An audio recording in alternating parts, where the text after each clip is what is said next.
नमस्कार दोस्तों। Bharat United states of America की नेवी को चाइना के खिलाफ तैयार कर रहा है और ज्यादा मजबूत कर रहा है उसके नेवल शिप को रिपेयर और मेंटेन करके। वहीं दूसरी तरफ यूनाइटेड स्टेट्स ऑफ अमेरिका की ये ऑफिशियल स्टेटमेंट है 23 जून 2023 के, जहां पर यूनाइटेड स्टेट्स ऑफ अमेरिका ने क्लियरली कहा कि वो भारत को global logistic hub Indo Pacific region के अंदर बनाना चाहता है। अब रिसेंटली यहां पर क्या हुआ कुछ ऐसा है कि कोलकाता और कट्स इंटरनेशनल कंपनी है, इन दोनों के द्वारा एक डिफेंस कॉन्क्लेव ऑर्गेनाइज किया गया कोलकाता के अंदर, जहां पर यूएस द्वारा इस इच्छा को जाहिर किया गया कि यूएस कोलकाता वाला जो पोर्ट है वहां पर maritime ship repair agreement sign करना चाहता है। यानी कि यूएस की जो नेवी है उसके अंदर जो शिप खराब हो जाती है या जिन शिप को मेंटेनेंस की आवश्यकता लगती है, उन शिप की रिपेयरिंग और मेंटेनेंस का काम कोलकाता वाले पोर्ट के अंदर हो, ऐसा agreement United states of America करना चाहता है। अब इस तरीके का एग्रीमेंट पहले बार नहीं हो रहा, इसके पहले भी भारत सरकार द्वारा इस तरीके के एग्रीमेंट यूनाइटेड स्टेट्स के साथ में किए गए हैं, जिसके तहत यूनाइटेड स्टेट्स की वॉरशिप को भारत के अंदर रिपेयर और मेंटेन किया जा रहा है। फॉर एग्जांपल एलएनटी के साथ में यूनाइटेड स्टेट्स की नेवी ने एक एग्रीमेंट साइन किया था, जिसके तहत कत्तुपल्ली शिपयार्ड के अंदर यूएस की नेवी के जहाजों को रिपेयर और मेंटेन किया जा रहा है। इवन पहला जहाज यूएसएनएस सालवार को ऑलरेडी रिपेयर और मेंटेन किया गया है। वहीं दूसरी तरफ कोचीन शिपयार्ड के साथ में जहां पर भारत का दूसरा इंडिजिनस एयरक्राफ्ट कैरियर बन रहा है, इसके साथ में भी यूएस नेवी ने इस तरीके का एग्रीमेंट साइन किया है। अब यूएस की नेवी चाहती है कोलकाता और गोवा के साथ में भी इस तरीके का एग्रीमेंट साइन करे। पर अब जो एग्रीमेंट साइन हो रहे हैं इनमें क्या अलग है?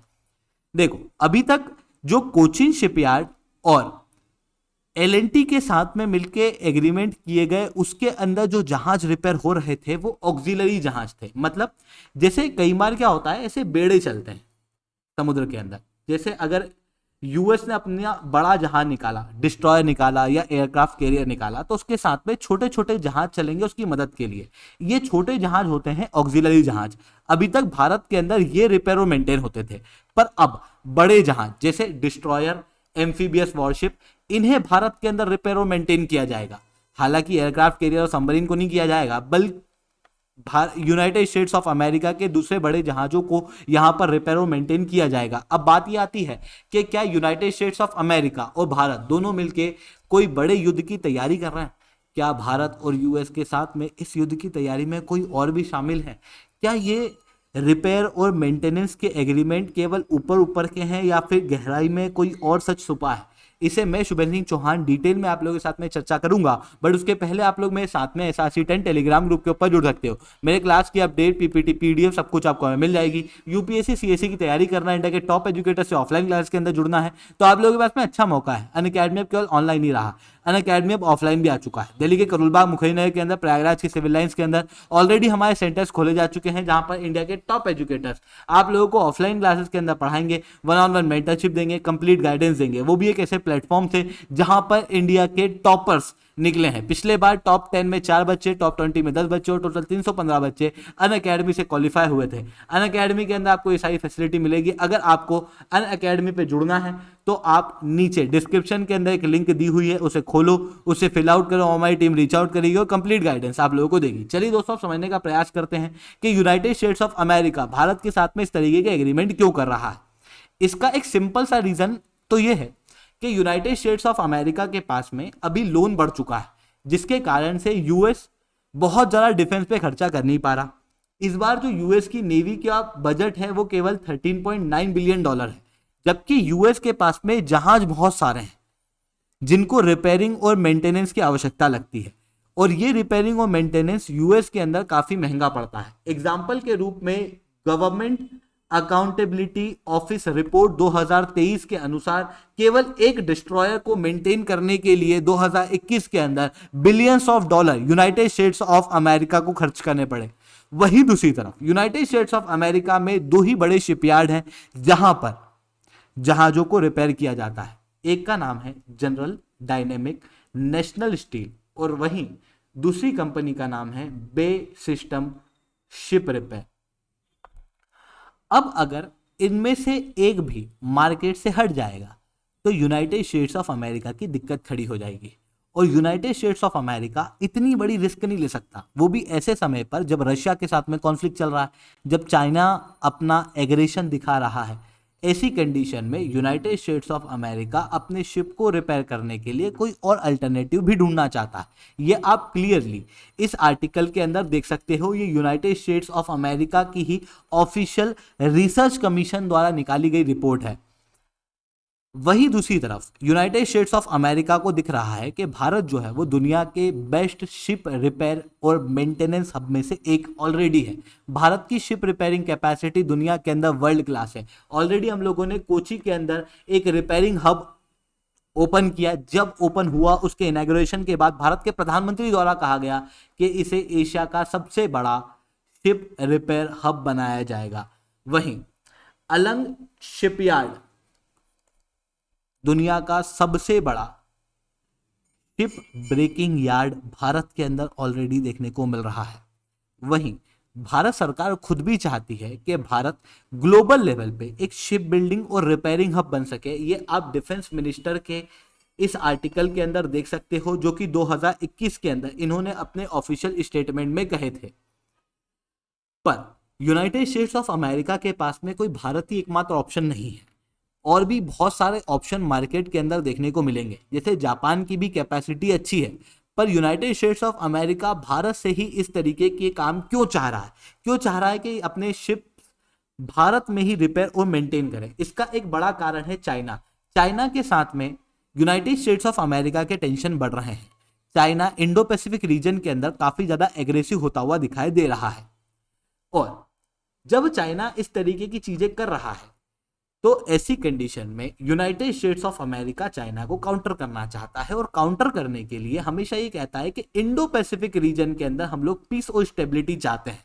अब अगर आप इन आर्टिकल को देखोगे, जहां पर यूनाइटेड स्टेट्स ऑफ अमेरिका के ऑफिशियल द्वारा कहा गया कि हम भारत के अंदर अपने शिपयार्ड बनाना चाहते हैं और भारत के साथ में एग्रीमेंट करना चाहते हैं शिप रिपेयरिंग फैसिलिटी के लिए, तो उस समय पर इनके द्वारा ऑफिशियली ये कहा गया हम ये चीज इसलिए कर रहे हैं ताकि इंडो पैसिफिक रीजन के अंदर शांति बनी रहे।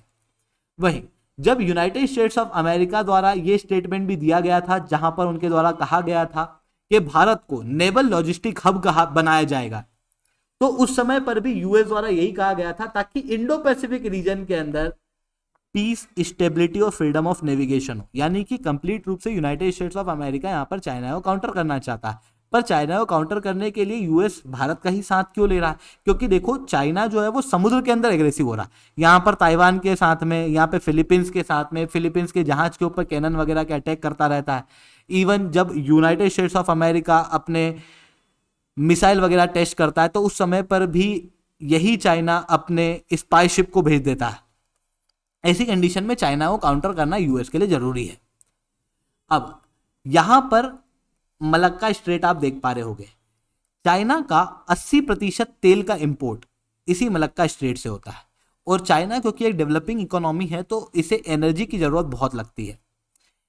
इसी मलक्का स्ट्रेट के यहां पर अंडमान निकोबार आइलैंड है, जिसे मलक्का स्ट्रेट का गेटवे कहा जाता है। समुद्र के अंदर चाइना को काउंटर करना है तो अंडमान निकोबार आइलैंड हाथ में होना चाहिए, और ये हाथ में किसके हैं? इंडिया के। इस कारण से यूएस चाहता है कि इंडिया के साथ में अपने रिलेशन इंप्रूव हो ताकि समुद्र के अंदर चाइना को काउंटर किया जा सके इस मलक्का स्ट्रेट के माध्यम से। इसी कारण से आप यहां पर देख सकते हो जब भारत और चाइना के बीच में टेंशन बढ़े थे 2020 में, तो यूनाइटेड स्टेट्स ऑफ अमेरिका ने P8 का रिफ्यूल कराया था अंडमान निकोबार आइलैंड के अंदर, जो कि चाइना के खिलाफ यूज करने की प्लानिंग आने वाले समय में की जा रही है। अब ऐसा नहीं है कि यूएस एकमात्र देश यहां पर देखने को मिल रहा है इस तरीके का करता हुआ। यूएस के ही नक्शे कदमों पे यूनाइटेड किंगडम भी चलता हुआ दिखाई दे रहा है। देखो यूनाइटेड किंगडम भी इंडो पैसिफिक रीजन के अंदर फ्रीडम ऑफ नेविगेशन चाहता है। इसी कारण से आपको याद होगा जब ऑकस हुआ था तो उसके अंदर यूएस के साथ में यूके भी जुड़ा था, क्योंकि यूके को भी कई सारी ओवरसी टेरिटरी को प्रोटेक्ट करना है चाइना से। इवन यूनाइटेड किंगडम द्वारा अपने ऑफिशियल स्टेटमेंट के अंदर चाइना को रशिया के अलावा एक और मेजर थ्रेट बताया जा चुका है। ऐसी कंडीशन में यूनाइटेड किंगडम द्वारा भी भारत के अंदर अपने जहाज को रिपेयर कराया जा रहा है। आप क्लियरली इस आर्टिकल को देख सकते हो। यूके और भारत दोनों मिलकर शिप रिपेयर नेटवर्क को और ज़्यादा मजबूत करेंगे। और मार्च के अंदर यूके की रॉयल नेवी ने अपनी 2 ऑक्सिलरी शिप भारत के कत्तुपल्ली शिपयार्ड के अंदर भेजी थी चेन्नई में, जहां पर यूनाइटेड किंगडम की भी शिप को भारत के अंदर रिपेयर किया गया था। आई होप ये सारी बातें आप समझ पा रहे होंगे। लेक्चर अच्छा लगा हो तो लाइक करना, लेक्चर बहुत अच्छा लगा हो तो नीचे 7 से 10 कमेंट करना। यूपीएससी सीएससी की तैयारी करना है, इंडिया के टॉप एजुकेटर से ऑफलाइन क्लास के अंदर पढ़ना है, तो आप लोगों के पास में अच्छा मौका है। अनअकैडमी अब केवल ऑनलाइन ही रहा है, अनअकैडमी अब ऑफलाइन भी आ चुका है। दिल्ली के करोलबाग मुखर्जी के अंदर, प्रयागराज के सिविल लाइन्स के अंदर ऑलरेडी हमारे सेंटर्स खोले जा चुके हैं। अगर आप हमारे सेंटर पर जुड़ना चाहते हो तो इस वीडियो को एंड तक देखना।